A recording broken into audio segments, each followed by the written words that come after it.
Salut Richard. Salut Jean-François. Il y a des gens qui ont évoqué la possibilité, c'est drôle parce qu'on vient de parler avec le bassiste des Cowboys Fringants il y a un instant, des spectacles dans les salles, comment on va rouvrir les salles, selon quels critères. Mais il y en a qui ont proposé, entre autres, d'interdire les salles de spectacle aux personnes âgées de 65 ans et plus. Là. Ben oui, c'est ça. Alors, c'est un directeur d'une salle à Montréal qui a dit, écoutez, on devrait peut-être carter les gens à l'entrée des salles de spectacle et pour les protéger, les 65 ans et plus, pour les protéger, si tu es en haut de 65 ans, tu ne peux pas entrer. Écoute, dans les bars, on carte les gens pour savoir si tu es assez vieux.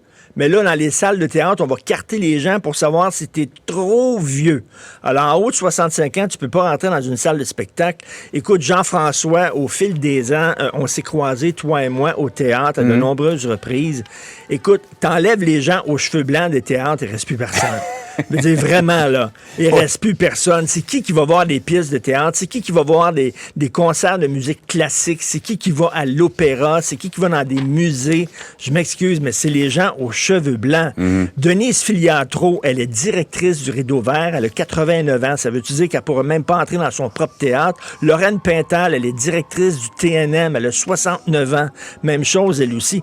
Voyons donc, tu sais qu'il y a des gens, les gens qui ont de l'embonpoint sont vulnérables aussi. Est-ce qu'il faudrait installer des balances à l'entrée des théâtres, mon gars? Tu sais, non, mais à la ronde, là, on mesure les petits-enfants pour savoir si t'es assez grand pour entrer dans le manège. Là, on va dire, non, t'es trop gros, tu peux pas aller voir la pièce de théâtre. Ouais. Je veux dire, moi, je pèse 200 livres puis j'ai les cheveux blancs, ça veut dire que c'est fini, mon chien est mort, moi, là. Je peux plus sortir pantoute. Bonjour, qu'est-ce que je fais ici, d'ailleurs? M'en va chez nous. Alors, je veux dire, à un moment donné, écoute, j'entendais le doc Mayou qui disait qu'on devrait interdire aux enseignantes qui pèsent plus de 175 livres de rentrer dans les écoles. Parce qu'elles sont vulnérables. Écoute, ça n'a pas de sens, là. On était contre la discrimination avant, et maintenant, on dirait qu'on se gêne pas pour discriminer. Il y a des gens de 65 ans et plus, on le rappelle, qui sont en super forme, là, qui ont aucun problème. Tu sais, 65 ans aujourd'hui, c'est pas comme avant. Non. Avant, moi, je regardais des photos de mes grands-parents, puis sa photo, je me disais, hey, ce gars-là, il a 65 ans. Elle dit non, il en a 22. Il avait l'air vieux. Une légère exagération, là, mais...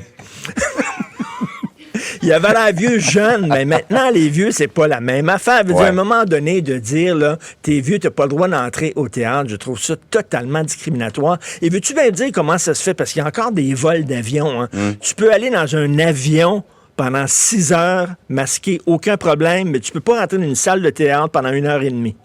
Ouais. Fouille-moi, je sais pas. C'est vrai, il y a tellement de... Les gens nous font souvent remarquer qu'ils comparent deux situations différentes, mais il y a tellement de situations qui, ensemble, n'ont pas de rapport, là, ne sont pas conséquentes une envers l'autre. Là. C'est assez incroyable. Richard, tout à fait. Ça me renverse. La moitié des Canadiens croient aux fameuses théories du complot. Écoute, c'est un sondage de l'Université Carleton. Donc, 46 % croient à une ou plusieurs théories du complot concernant la COVID. Alors, les plus populaires des théories du complot, c'est que, bof, c'est rien qu'une grosse grippe. C'est tout. C'est pas plus important que ça, alors que c'est complètement faux. C'est à cause de la technologie 5G, qui a été imposée par les Chinois. C'est ça qui crée le virus. Bill Gates a créé le virus pour pouvoir chacun nous mettre une puce sous la peau. OK, ça, c'est la plus flyée. On sait que Bill Gates vient de donner 350 millions de son propre argent pour développer un vaccin, pour nous protéger tout le monde. Non. C'est lui qui aurait créé ça. Et l'autre, ce sont les Chinois, l'autre théorie du complot populaire, les Chinois qui auraient créé ce virus-là en laboratoire pour détruire l'économie américaine lorsqu'on sait que l'économie chinoise a quasiment été détruite, elle aussi, par ce virus-là.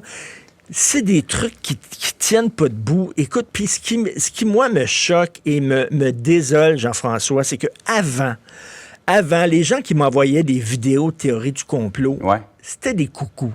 Ouais. C'était des coucous. Tu allais sur leur site Internet, ces gens-là, sur leur page Facebook, là, il y avait des chiffres cabalistiques, tout ça. Puis tu regardais, puis c'était écrit coucou dans leur front. Ouais. Là, mais là, des fois, là, je suis ami avec des gens Facebook, puis je les trouve intelligents, puis je les trouve le fun, puis tout ça, puis je leur écris pendant plusieurs jours. Puis là, ils m'envoient des affaires qui n'ont pas de bon sens. Puis là, je me dis, oh non, pas lui. Dis-moi pas que lui aussi croit ces niaiseries-là. Il me semble que... Va pas là, s'il te plaît. Écoute, vraiment, les médias sociaux, c'est un souk. On trouve n'importe quoi. Te souviens-tu, au début d'Internet, on appelait ça l'autoroute de l'information. Je sais pas si tu te souviens. Oui, mais on disait les Internets et on disait ça va rendre les gens plus éduqués, plus informés. Les gens vont être plus intelligents. Pas vrai pantoute. Absolument faux. Donc, vraiment, 46% des gens qui croient tout et n'importe quoi. Et ça, vraiment, on revient là-dessus, là, s'il vous plaît. Hein? Essayez de vérifier vos informations, de contre-vérifier quand même. Puis les médias traditionnels, là, je sais qu'il y a des gens qui sont peut-être sceptiques, là, mais quand même, oui, ça arrive des fois qu'on l'échappe dans les médias traditionnels. Oui, mais en général, je veux dire, les nouvelles sont quand même vérifiées, s'il vous plaît. Arrêtez de croire n'importe quoi. Mais pourquoi je te dis ça, toi, Jean-François? On le sait que tu es un reptilien, de toute façon. Ah, t'avais remarqué? J'essaie de le cacher pour toi. Ben oui. Ça me fait beaucoup rire, les reptiliens. Ça, là. Les reptiliens. On se laisse là-dessus, Charles. Hey, bonne fin de semaine. Salut, bon week-end tout le monde. Salut. Salut.